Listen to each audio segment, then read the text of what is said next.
Exclusive interviews with the world's most influential market leaders and rising entrepreneurs. This is the Rocco Farino Show on the Business Connection Network.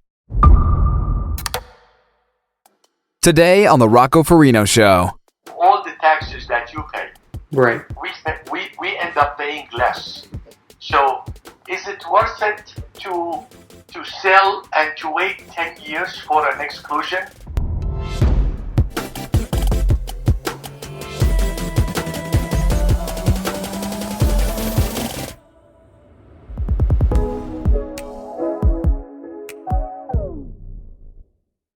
So you were talking about self-certification. Self-certification concerns me because you, the investor, let's say you roll over $100,000 from a capital gain that is qualified. Right. I don't think we need to go into that because the guideline for what is qualified and what is not has been clarified by the IRS since the first regulation that came out last October. Right. As we both know, there were so far two guidance releases. There was one last October and one last February, and now we're waiting for a third one. Hopefully, this will clarify most, or if not all, the major issues. There will be more to discuss, but we still have time. Now, back to the self-certification. If you are an investor and you rolled over $100,000, and this is only a portion of your wealth, and you have a core business or a core job to run, and a life and a family, you are not going to call your fund manager every day to make sure that they are in compliance with the 90%, and then with the second tier 70%, and with the 50% of the business income generated inside the zone. Right. So let's assume that the fund manager will for some reason commit a mistake, intentional or unintentional. And because of that, the auditor, when they file their, every 180 days, they are supposed to report to the IRS the state of the fund. Right. Twice a year. So let's say the IRS come back and say, you did not comply, and because of that, you are decertified. Great. The investor still doesn't know. But when you are decertified, does that mean all your investors lose the benefits and they no longer qualify? And if there is an opportunity for you as a fund manager to be certified again, what has to be done? And in between, what is the penalty? How is it calculated? And how is it submitted? How is it collected? None of that, anybody knows anything about it. And do you think that'll be in the next I hope meeting? So, because there was a proposal for the penalty to be 5% of the total. Well, they say 5% a month until you are back in compliance. But the language remain ambiguous. 5% of the total investment in the fund, or 5% of whatever is the shortage that caused the decertification.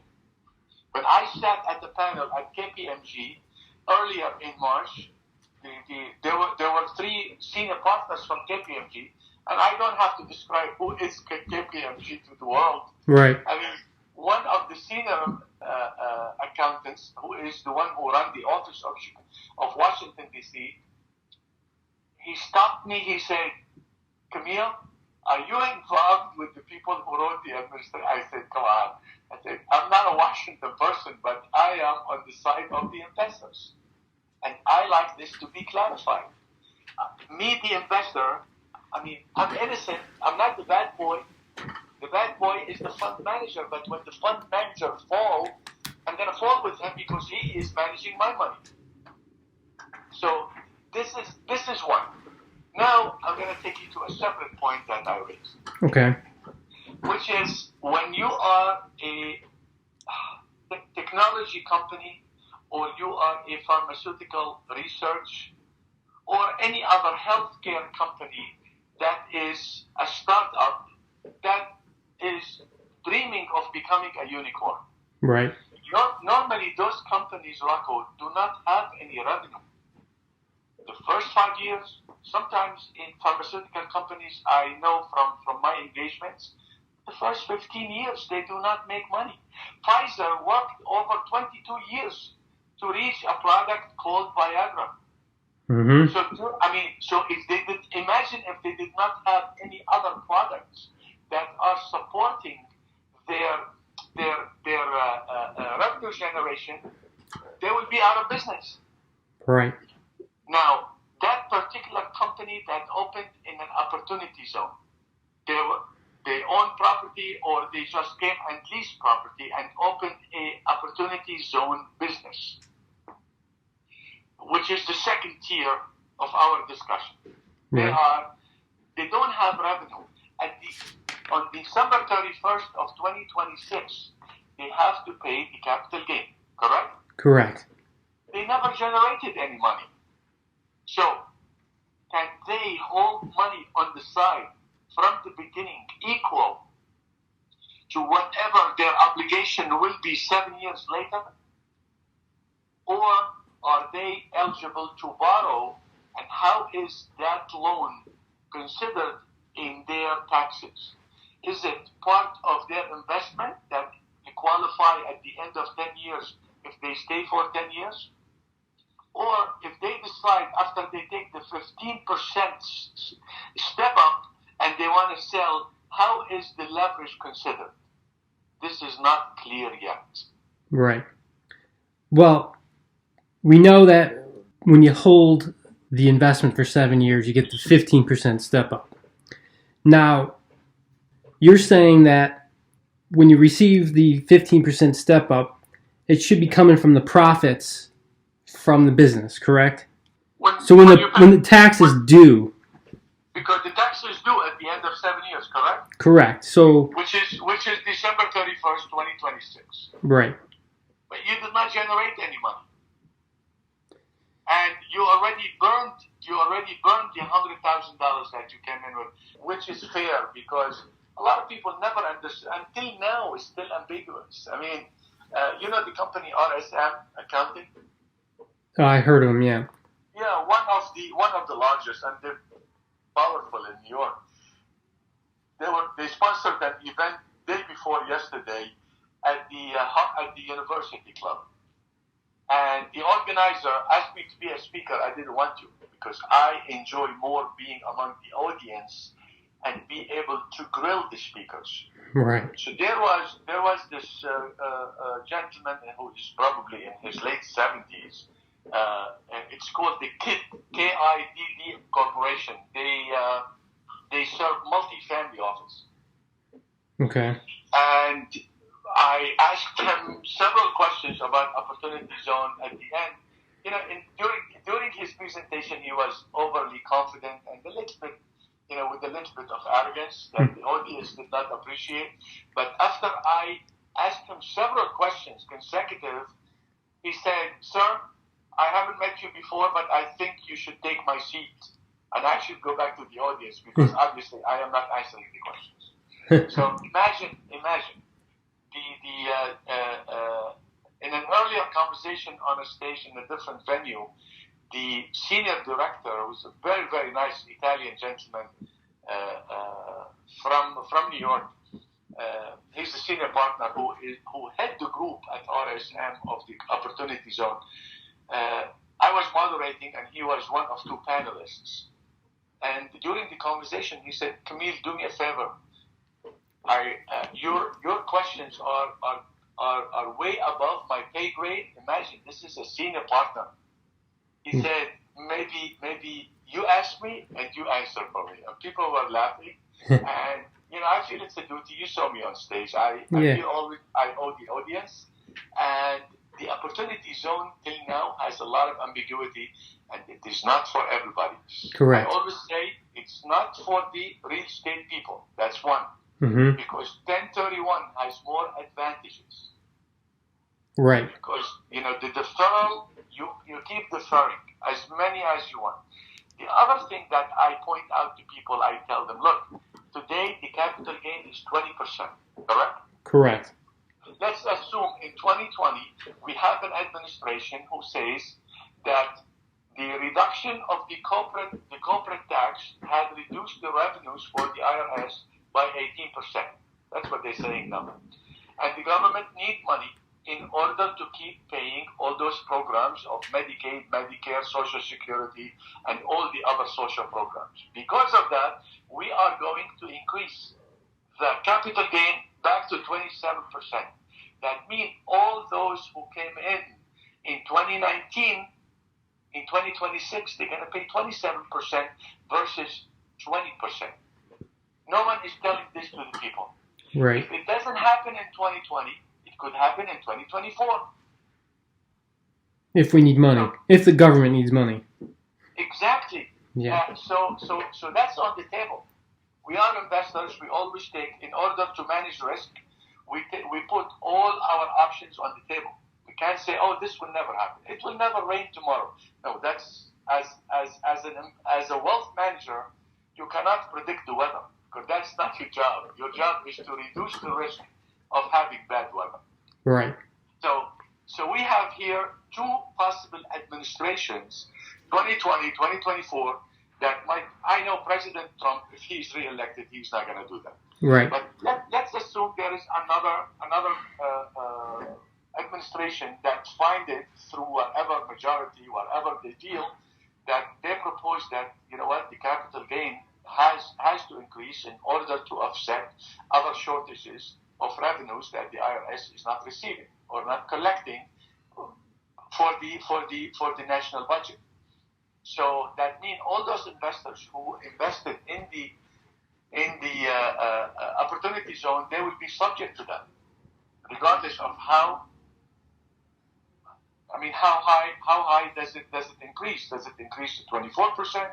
27? It used to be 27% during George Bush, I believe, or before George Bush, during the last Clinton, right. the last Clinton term, and then George Bush had proposed a reduction.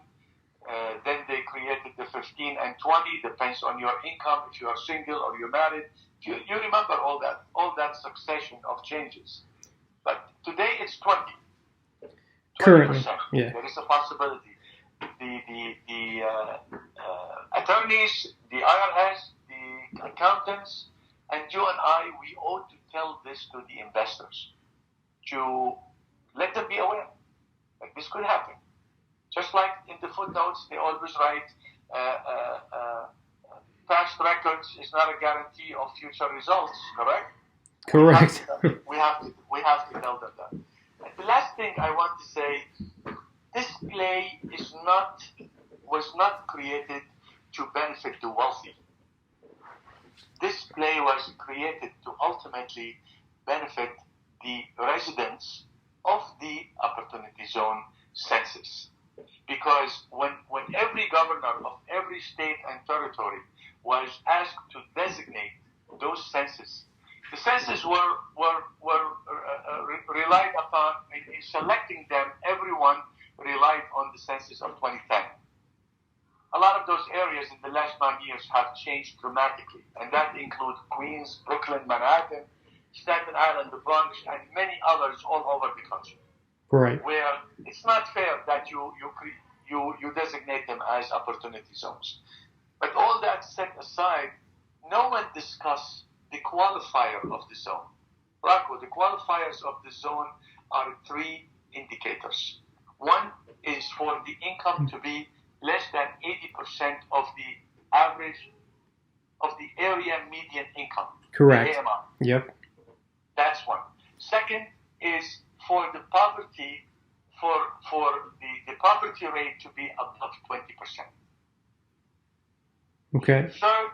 Third is for the unemployment rate to be greater than 1.6.9 or almost 1.7% above the local, the state, and the national unemployment rate. No one discusses this. Now, if they start a conversation by discussing this, people will start to understand that this was created to help the people who live there.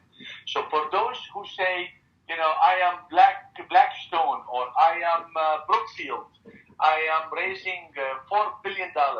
Anthony Scaramucci, $3 billion, and many others. Okay, what are you going to build there? Oh, we're going to build 5-star hotels. So what's going to happen to the people who live there? You're going to get pushed out. Gentrification is scary. Yep. I want to tell you that the total census that were designated, they total 12% of the land mass of the United States. And that's probably not even all of the poverty that exists. No. And the total population that live into those 8,700 parcels or census is 31 million people, and those numbers are understatement because many leaders, meaning congressmen, governors, are saying that the total population that live into those designated zones can exceed 50 million. So this is not designated for the rich to be richer. This is an opportunity for the rich to sell your Apple stocks or to sell whatever unicorns that you made a lot of money, including Bitcoin, and eliminate the fear that you have. If I sell it, how much taxes I will pay? We're giving you an opportunity to reduce the taxes or to exclude completely the taxes, but in return benefiting those people who live in those zones. Right. So in the core of it, it is an impact investing. But for those who want to come in and say, oh, people pitch to me in different, every day I am pitched deals during the day or at dinners or at investment cocktail parties, and they say, oh, I'm building. They show me pictures of what are proposing to build of apartments, that will attract the students, will attract this and that. I say, so you're gonna build in this zone and to bring people from the outside. How is that going to benefit the people who are inside? Right. It's all about creating jobs. So really, the second tier of the fund, or which is the fund business, is really the main dynamo that is going to benefit the locals who live in the zone. But if you're going to build apartments, I raised the question not too long ago to a big shot developer. I said to him, based on the supply chain of today, the cost of the building material, combined by the shortage of labor that the construction business is complaining about, especially in the Sun Belt in the United States, because of the not permitting the illegals to work and for a lot of pressure also from the unions. How do you think the cost of whatever you're going to build going to be? Is it going to be $700 a square foot? Is it going to be $300 a square foot? Now, whatever the number, can the people who live there that are already earning less than 80% of their neighbors, and the unemployment within those communities is greater than 1.7%. I said, 1.7 times. I said, so who's going to live in those apartments? It's $700 a square foot, even $400, even $200. That's still above most people's absolutely. Income. I mean, here in Bergen County, where I am, I asked builders. I say, if I want to build the standards of what we call in the business, we call it Home Depot standard, meaning basics, frame, aluminum siding, no brick siding,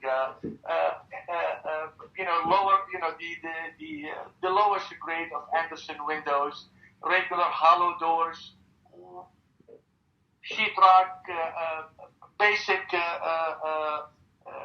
installation. What should I expect to pay per square foot? In today's pricing, most of them say, Kamil, between $125 to $135.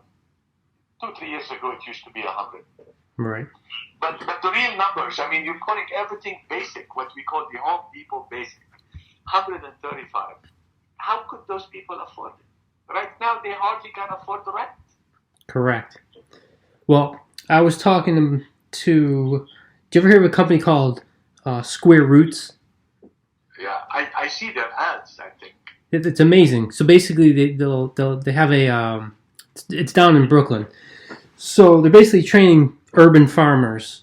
So what they'll do is they'll grow like 75 acres of produce in herbs in a shipping container. And they do it all vertically. So they take this thing that looks like a gutter on your house and then just hang it vertically. And then they plant or vegetables and herbs. Mostly it's basil and stuff like that right now. And they could grow up to 75 acres of produce in a single shipping container. So my intention is to bring the impact side of it, is to invest in companies like that can bring farming to urban communities, give people jobs, and then you could build a business ecosystem around that type of a business. And are they using hydroponic irrigation? Yeah, it looks like it's hydroponic, but it's very little water. It's almost like... That's it. Hydroponic is a very little water. Yeah. Now, let me ask you this. Two things you should, maybe I would recommend. One, look into the potential of contamination, because shipping containers are made out of sheet metal. And second is, if you can obtain a video of that operation, post it on LinkedIn, and get a sense of the reaction from the readers and the viewers. Right. Especially on the environmental impact and on possible contamination due to the rusting and corrosion of the sheet metal. That I would warn you, because I have experience in this. We converted those into housing for people in need of housing in Africa, and that was a concern. So the IMF at the time, among the engineering company that worked on creating the feasibility study, is to insulate and put plywood on the inside with a special treatment that will not affect the quality of the oxygen breathed by the elderly and the children, among also the adults. Right. So it is something for you to look into. Sometimes we rush into certain ideas.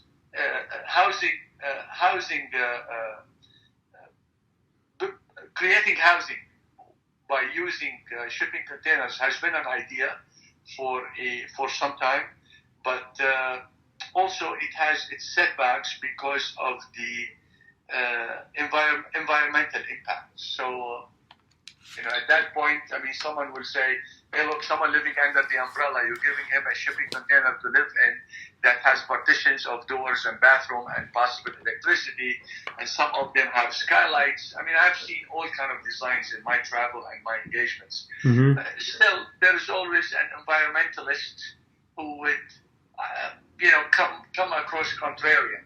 So I would suggest that if you have access to a video from Square Root and you want to post it on LinkedIn and open the comments for people in general to comment for it and repost it like 2-3 times. So like in 2-3 weeks, people will see it when they pop up when they pop the LinkedIn open. That will help your study, and this way, and will help your writing. So you right. For authenticity and for direct understanding of it. Hydroponic is a great technology in the Middle East due to the shortage of water in the desert countries, which is the Gulf states. We import soil, and the trees that you see in the streets, they are all irrigated by hydroponic. There is a drip 24/7. Right. Yeah. And the water is desalinated. So, but over there, money is not an issue. I'm sure that's expensive. The desalinate, right? It's not the most expensive way right, but you see, over there, money is not an issue. Right. So to make such projects, not like here, because also the population there is small and the bank account is huge.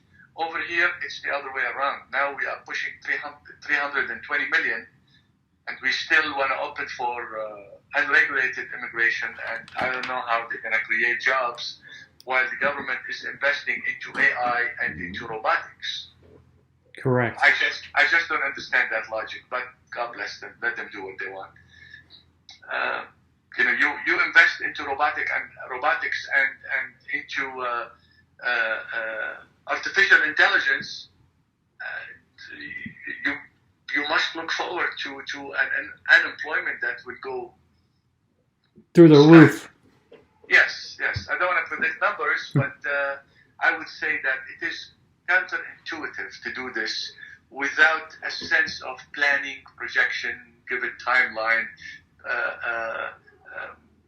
Preparing people for the transition, the various generations. I mean, Generation X, which is today between 35, let's say 37 and 50, 10 years from now, to rehabilitate, to retrain, it's not as simple as training someone who's 25 years old.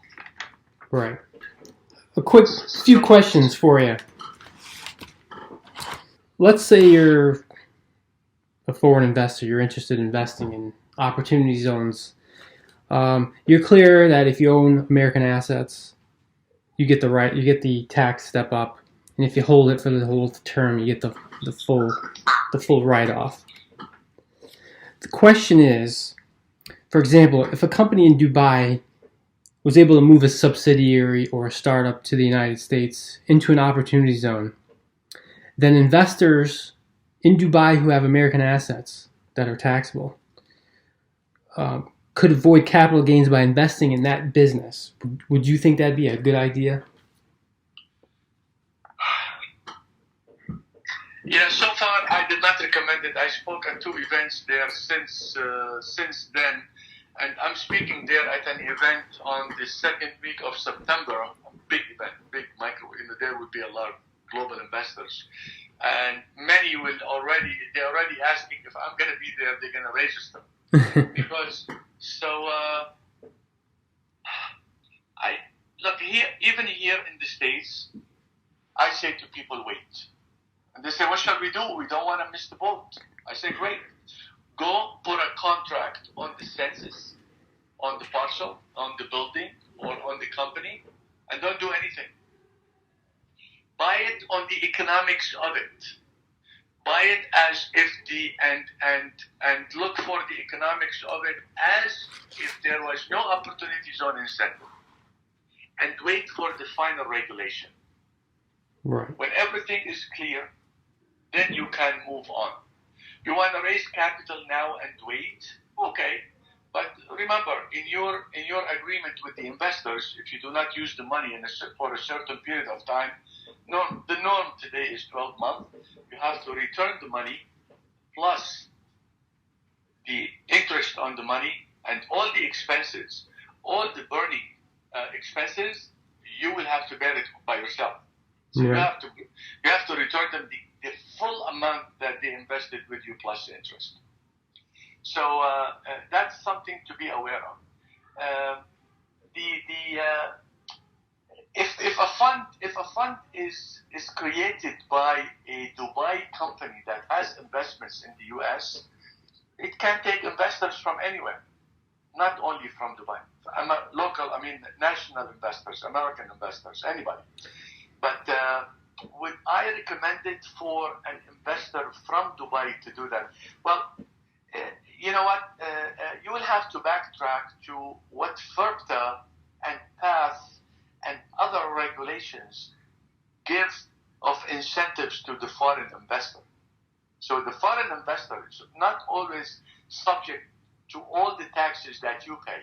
Right. We end up paying less. So is it worth it to sell and to wait 10 years for an exclusion? You know what? Based on the numbers and on calculation, the annual growth of capital, so far I don't see it feasible. I don't see it feasible, because if I'm gonna save 5, 6, 7%, I mean, wait for the 15% of 20%, right? If the capital gain is 20, Right. so I'm gonna be paying 18.5, for example, or 17.5%. Is it worth locking all that money for 10 years?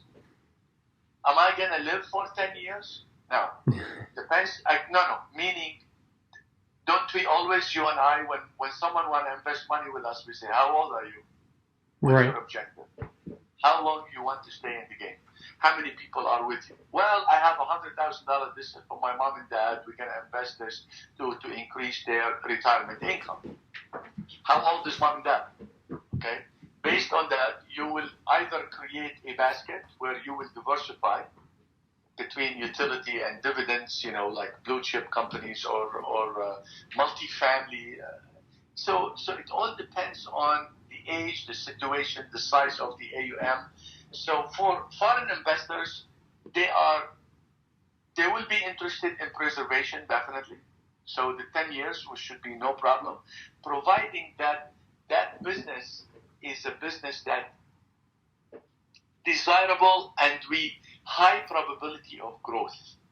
Otherwise, there's, I put my money into a building, or I put my money into a company that is out of the zone, that existing already, that is profitable, that been in business for more than 15 years, just like a lot of the A&M that we do, or the merger and acquisition that we do, that the return is a lot more generous. A foreign investor, like you probably heard me when I was doing that last conversation, I recommended, someone asked me, Kamil, what do you invest in? So I said, beside our core, I like to invest in real estate debt.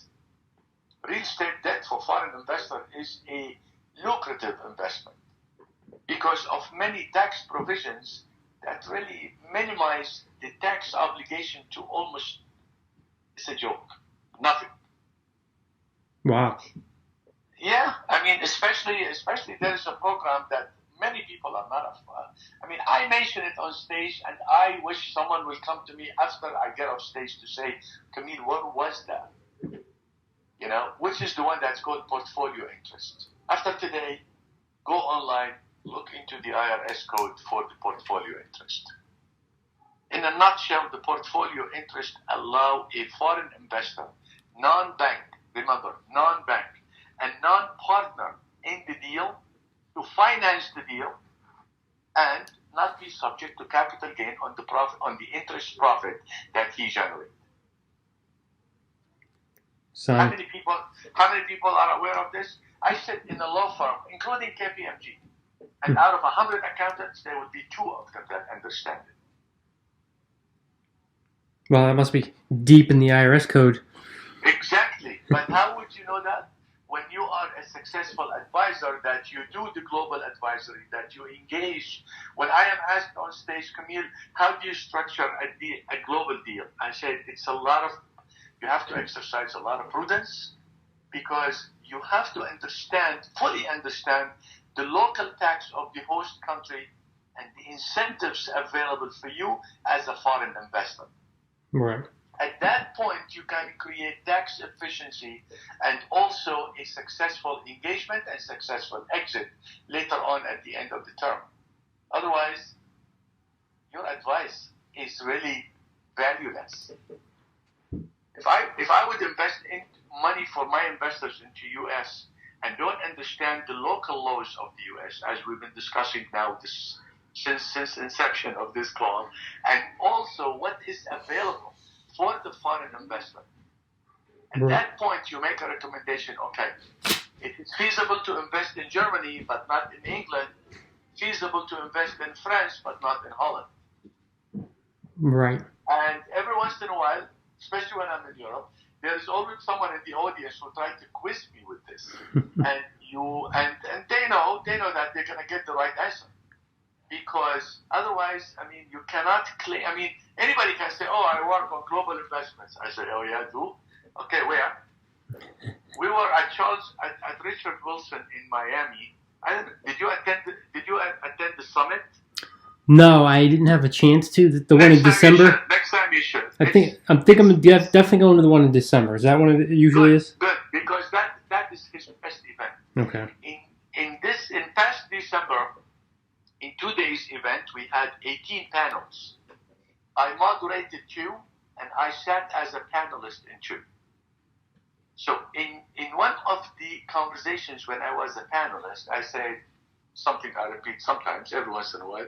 Like you saw in the video when I say I close deals in every continent. Right. And I do it for people to challenge me. Honestly. So one of the audience said in a heavy Australian accent, "How do you close a deal in Australia?" I looked at him and I said, "Yes." He said, "Well, where?" So when I started talking about the deal, the guy stood up and he came closer to the stage. And I started smiling. I said, "You want to come up on stage?" He said, "No, this is amazing." He said, "I read about it, but the way, like you are in it," he said, I would expect. He said, "I was trying to quiz you, to put you on the spot." I said, I don't mind. We are, we structured the deal through the United Arab Emirates as an equity investor. Okay. To build 7 cities for the indigenous people in Northwest Australia, where it is the region that now produced the iron ore that China buy 100% of it, and also oil and gas. But those people, they still live like you see them in the National Geographic. I've seen them.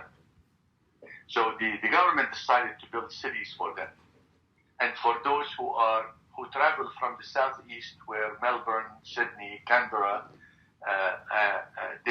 they travel there to work, and then they come back in the weekend. Right. Which is creating a lot of negative social impact on their society. A lot of divorces, a lot of high school dropouts, because daddy is not home from Monday to Friday.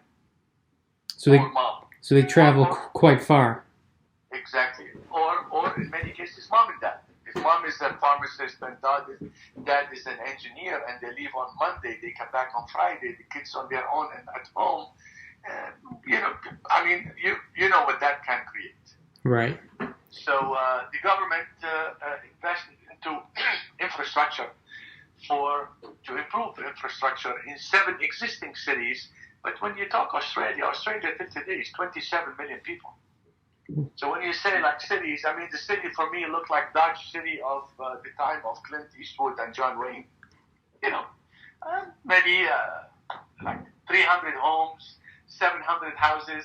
This they call city. Right. So the government provided the major investment into the infrastructure, not only sewage, electricity, internet, gas, also airports. The major ports are there in the West. That's where the iron ore is being and the oil are exported. But they needed improved airports, or brand new airports, and they also needed housing. And this guy was fascinated. He said, "So you are the equity investors?" I said, "Yes." So to invest in Australia, it took several trips, and it took a lot of reading, and took a lot of advice that we paid for, to sit down with the best accountants, with the best lawyers, before I would make a recommendation to the investment committee to say, "Okay, write the check for this investment. It is feasible, and the term and the internal rate of return at exit is favorable for all of us." So you can't just say, "You know what? Oh, I'm going to do business with a guy in Denmark." Why? When someone, Rocco, doesn't have the full grasp of the subject, will become confused to an extent. It's not getting look, for you, when you reached out to me, it's because there are some ambiguities that you are not seeing it solved. It needs to be solved. Mm-hmm. Otherwise, I would say to investors, don't do it. And I see many experts on stage talking about, they call themselves experts, but at the end of the day, they all self-serving themselves. Right. When they say, "Oh, Oh, we already established an opportunity zone fund. Well, Rocco, you and I tomorrow morning, we can go online and establish an LLC. And Yeah. at the box that say what is going to be the day in, day out practice of your LLC, we're going to tell the government that we are going to be investing into an opportunity zone. Mm-hmm. Okay, so now we are legal and we spend $30 or $50 fees for it.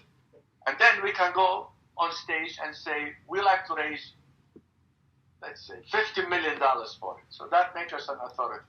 But then when I take them on the side and engage in a conversation, they try to cop out or just to look at the watch or to the phone and say, Kamil, I'm sorry. I say, yeah, you're sorry, go. Go. But if I see you on stage and I am there, it's not going to be a good experience. You're going to get grilled.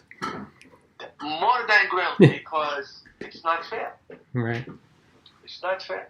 I think they are misleading the people because they're making it sound as it is the rich man play. And this is not a rich man play. Do you think people with like less than $100,000 should invest, or people who might invest in, like, say, Fundrise, where it's like a I would suggest for if that person is my client, Rocco, I would tell them to invest with reputable crowdfunding funds that invest in commercial real estate in gateway cities. All the above. Mm-hmm. There are few reputable that invest into commercial real estate in New York City, in Chicago, in Boston, in Washington, D.C., in Atlanta, and in others. If they invest with them, it is a safer play than to invest into the opportunity zone. What's the 15% step up? It's not a big deal. Yeah, exactly. I mean, so you got $100,000, you're supposed to pay $20,000. So instead, after 7 years, you pay 17.5. Yeah, exactly. And you got to hold, and you have to wait that long too. Now, let's go back with one example. You said you're gonna go in December to Miami to attend the summit. Yep. Can you give me a rough figure? If you go, you and your wife and one child, you have children? I have two. Okay, you and your wife and two children, you're gonna go for 1 week to Miami. You attend the summit, and your family will stay in the hotel on the beach, and the kid will play. Maybe you take them to Orlando, maybe not. But give me an idea, a rough number. You are a family man. How much money you think you're going to spend? For a week, or for the summit? 3 days or for a week? Well, the summit and the family, the airline, the hotel, the food. At least 10 grand. How much? At least 10 grand. Okay.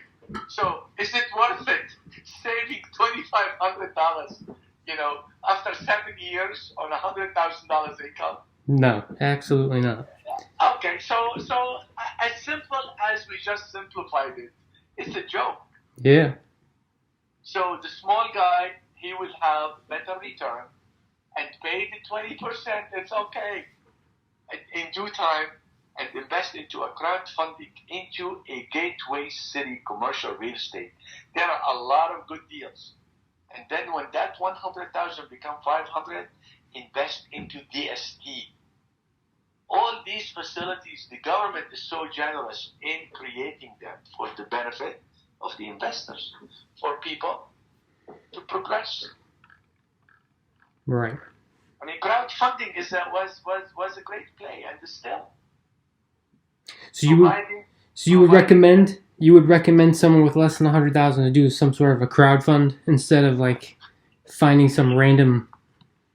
Well, maybe for them, I would recommend a club deal where Kamil and Draco and John and Janet and Carol, we put all our $70,000 together and we buy a 30-unit multi-family building.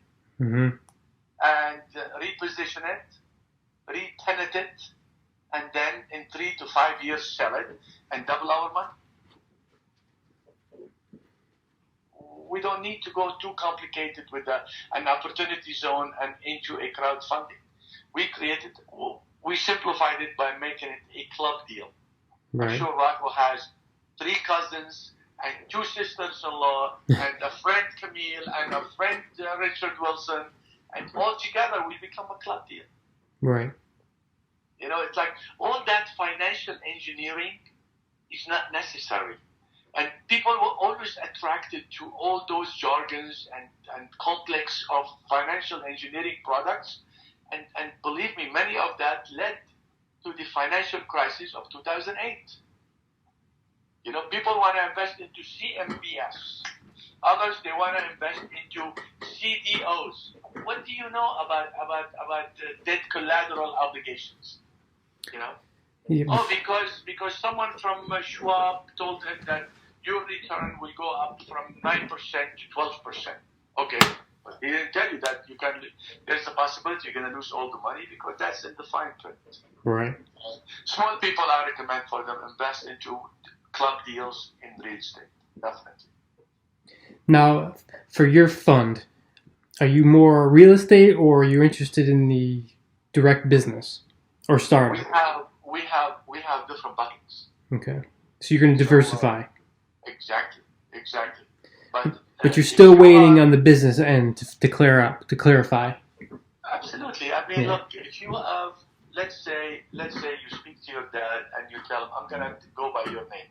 I'm going to make an assumption you are Italian. How's that? Yep. Okay, very good. So if you tell Dad, I want to invest $100,000 in Italy where my grandmother is from. Mm-hmm. Okay? I want to invest into a restaurant. Your dad is going to look at you sideways. But if you tell him, Dad, we have a piece of land on the beach in Sicily or in Ancona or in Bari or in Calabria, and you and your friends are building a hotel because that area is powerful for tourism, you know that. Mm-hmm. Then Dad will say, are we going to own the hotel? So there's a piece of real estate that gives him comfort. Right. Foreign investors, they enjoy tangibility. Big difference. Right. If someone says to you, would you invest into buying real estate or buying a fleet of trucks that will go across the country? What will the mature or the older person say? I will not put my wealth on wheels. Mm-hmm. I will put my wealth on foundation. Right. That's where wisdom will vary from someone who is daring. In English you say there is daring and there is being brave. Right. The daring has a higher probability will be killed. Yeah. That's Evel Knievel. Yes. So so real estate is always an asset that come with a higher level of comfort for a foreign investor, for the older investor, and for the investor who is limited on funds. Mm-hmm. And again, the age play a major role. Someone at 30 years old loses his money, he has many years to recover. Yep. We remember what happened with Enron at Adelphia when they wasted the money of the elderly. That was a catastrophe in 2009 or 2010. You remember the case? Yeah, I remember Enron. Yeah, Enron. So because most of the investments were in utilities, mm-hmm. and all that Ponzi that business that they did, they harmed a lot of elderly in the country. So. Definitely, for the smaller investor, I would gear them into lower risk, and don't. I never tell people, look, you're going to be a millionaire tomorrow. Mm-hmm. I tell them this is a marathon, but it is a secure marathon because in a marathon you can run and stop, you can run and slow down. Mm-hmm. In the swimming one, in the Ironman, you can't. You be swimming, you stop, you drown. Right. Right. You can. Now, would you recommend for the smaller investors? We'll talk about first an LLC setup or Chapter C corporation. definitely an LLC. Right. Because the pass through will be a lot easier for them and more simplified and less taxes. So they will have the bottom line will be greater than if you have a C Corp. The C Corp up to 1986 was the default. Exactly. Was the prevailing logic of doing business. And then when the government created the other, opened up for other forms of corporations and gave that window of 2 years, if you remember, I don't really remember if you read about, between 86 and 88, more than 95% of the corporations converted to the Chapter S and to others.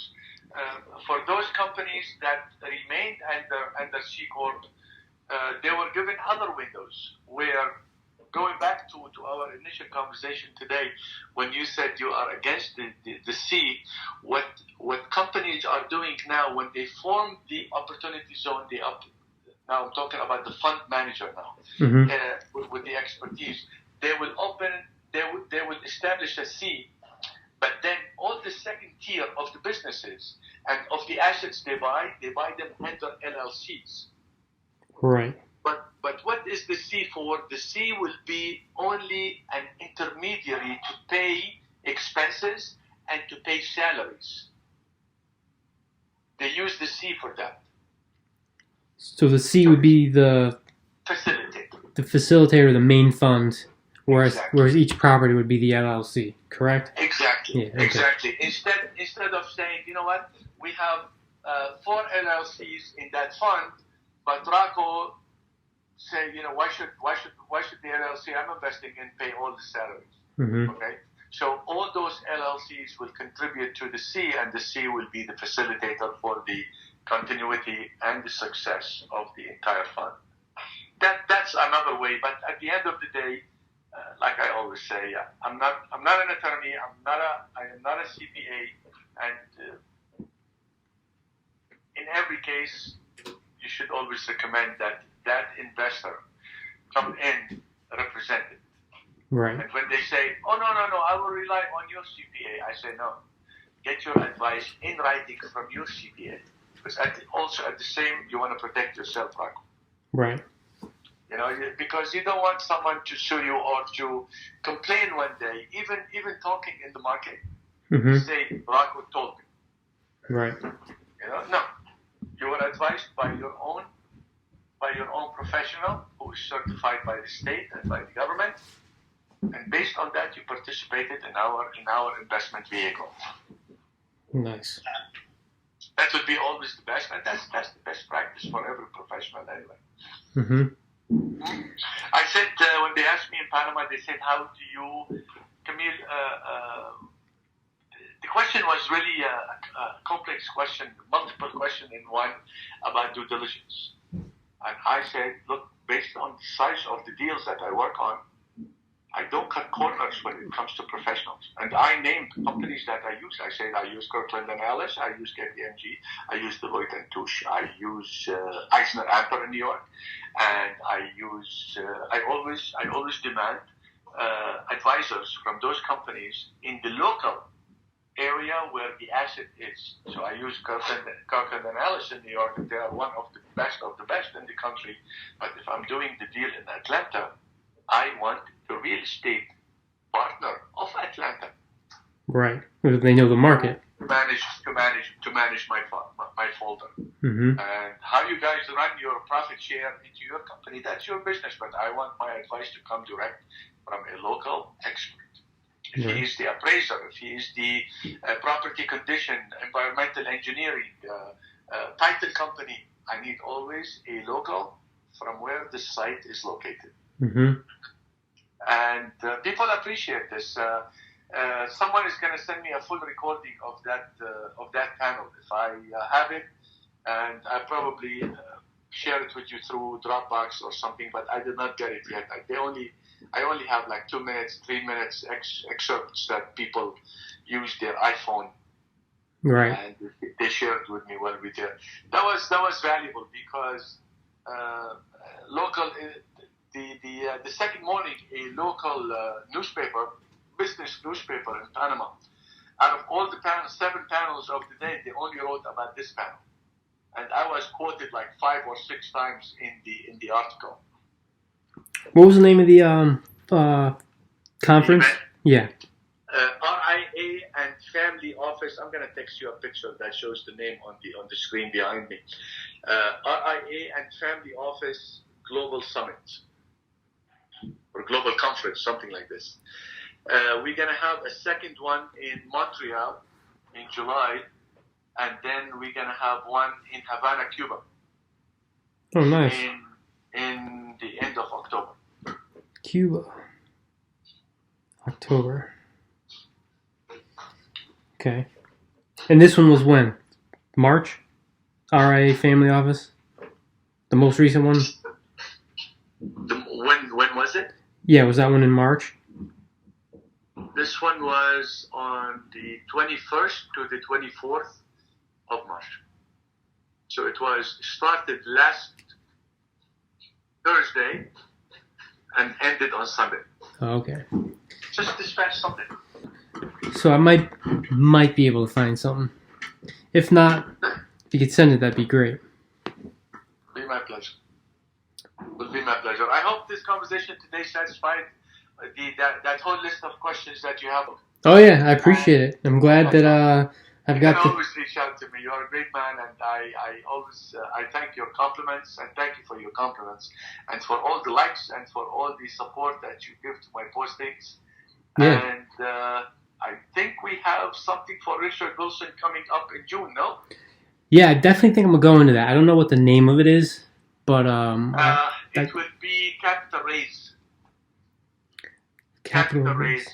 I'll be moderating. They already asked me, but I would definitely encourage you to put the Miami Summit of December on your calendar. Great. Well, I'm going there in 2 weeks, so I'm not going to be disappointed if I have to go back, especially in December. Very good. Rocco, it has been a pleasure, really. The most interesting man in the world, Kamil Homsi. I appreciate it.